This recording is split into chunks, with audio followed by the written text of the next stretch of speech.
বাংলাদেশের ক্রিকেট প্রেমীদের জন্য ফের আলোচনার কেন্দ্রে এসেছে দলের অভিজ্ঞ অলরাউন্ডার সাকিব আল হাসান।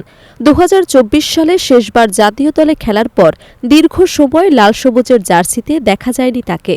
এরপর দেশের মাটিতে অবসরের কথা ঘোষণা করেছিলেন সাকিব, তবে সেই প্রতিশ্রুতি পূরণ করতে পারেননি। এখন আবারও জাতীয় দলে তার নাম জোরে সোরে উঠে এসেছে, যা ক্রিকেট মহলে আলোড়ন সৃষ্টি করেছে।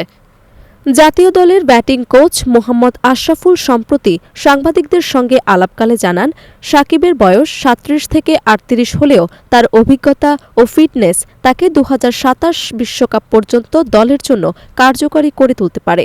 আশরাফুল বলেন, ব্যক্তিগতভাবে মনে করি সাকিব এক ফর্মেট চিন্তা করলে আরামসে ২০২৭ বিশ্বকাপ পর্যন্ত বাংলাদেশকে সার্ভিস দিতে পারবে। আমাদের জন্য লাভ হবে। ওর মতো অভিজ্ঞ খেলোয়াড় যদি থাকে, ব্যাটিং বোলিং দুই জায়গাতেই অবদান রাখতে পারবে, আমাদের জন্য বড় একটা সুবিধা। আশরাফুল আরও বলেন, জাতীয় দলে কিছু জায়গায় এখনও ঘাটতি রয়েছে। টেস্ট দলের সেটআপ খুব চমৎকার, টি-20 দলও ভালো করছে, কিন্তু ওয়ানডেতে অনেক দিন ধরে আমরা নিয়মিত খেলছি না। এই জায়গায় কিছু গ্যাপ আছে। যারা আছে তারা বিসিএল-এ সিরিয়াসলি খেললে সেই গ্যাপ পূরণ হতে পারে, তবে ম্যাচ উইনিং পারফরম্যান্স এখনই প্রয়োজন। ভিসিএল-এর পর আমরা দেখতে পারব কোন জায়গায় প্রয়োজন বেশি। ২০২৭ ওয়ানডে বিশ্বকাপে সরাসরি খেলার জন্য বাংলাদেশকে কিছু হিসেব মেলাতে হবে বলেও জানান কোচ। তিনি বলেন, আমরা ৩ ফরম্যাটের মধ্যে দুটোতেই ভালো খেলেছি। ওয়ানডেতে ১-১.৫ বছর ধরে পিছিয়ে আছি, অথচ এটাই আমাদের সেরা ফরম্যাট ছিল। এই ফরম্যাটে আমাদের মুশফিক, রিয়াদ, সাকিব ৩ জন অভিজ্ঞ খেলোয়াড়ের মধ্যে অর্ডারে থাকাকালীন দলের ভার বহন করত। তাদের চলে যাওয়ার পর যারা খেলছে তারা পারফর্ম করছে, কিন্তু ফলাফল তেমন আসে না। আশরাফুলের মতে ২০২৭ বিশ্বকাপে সরাসরি খেলতে হলে প্রতিটি সিরিজ এবং ম্যাচই গুরুত্বপূর্ণ। তিনি বলেন, টপ 8-এ থাকতে হবে। প্রতিটি ম্যাচ, প্রতিটি সিরিজ গুরুত্বপূর্ণ। আমরা এখন এই দিকেই ফোকাস করছি, কিভাবে সরাসরি ২০২৭ বিশ্বকাপে জায়গা পেতে পারি সেটি নিয়েই পরিকল্পনা করছি।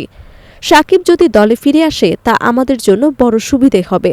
তার অভিজ্ঞতা ও নেতৃত্ব বিশেষ ভূমিকা রাখবে। ক্রিকেট বিশ্লেষকরা বলছেন, সাকিবের অভিজ্ঞতা শুধু ব্যাটিং বা বোলিংয়ে সীমাবদ্ধ নয়। তিনি দলকে মানসিকভাবে শক্তিশালী রাখতে, মিডল অর্ডারে ভারসাম্য রাখতে এবং নতুন খেলোয়াড়দের গাইড করতে পারেন। তার অভিজ্ঞতা থাকলে বাংলাদেশ ওয়ানডে ফরম্যাটে পুনরায় সমর্থন ফিরে পেতে পারে। সাকিবের প্রত্যাবর্তন নিয়ে ক্রিকেট ভক্তদের মধ্যে আগ্রহ ও আলোড়ন রয়েছে। জাতীয় দল এখন পুরোপুরি প্রস্তুত কিনা এবং ২০২৭ বিশ্বকাপ সরাসরি খেলার লক্ষ্য অর্জন করতে পারবে কিনা, এই প্রশ্ন এখন আলোচনা সমালোচনার কেন্দ্রবিন্দুতে। তবে আশা প্রকাশ করা হচ্ছে, সাকিবের অভিজ্ঞতা, ফিটনেস ও নেতৃত্ব বাংলাদেশের ক্রিকেটকে নতুন উচ্চতায় পৌঁছে দিতে পারে।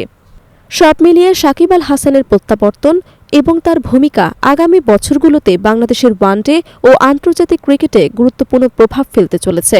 ২০২৭ সালের বিশ্বকাপের দিকে এগিয়ে যাওয়ার জন্য দলকে এখন পরিকল্পনা, প্রস্তুতি এবং অভিজ্ঞ খেলোয়াড়দের দক্ষতা একসাথে কাজে লাগাতে হবে। Desk report, Dhaka.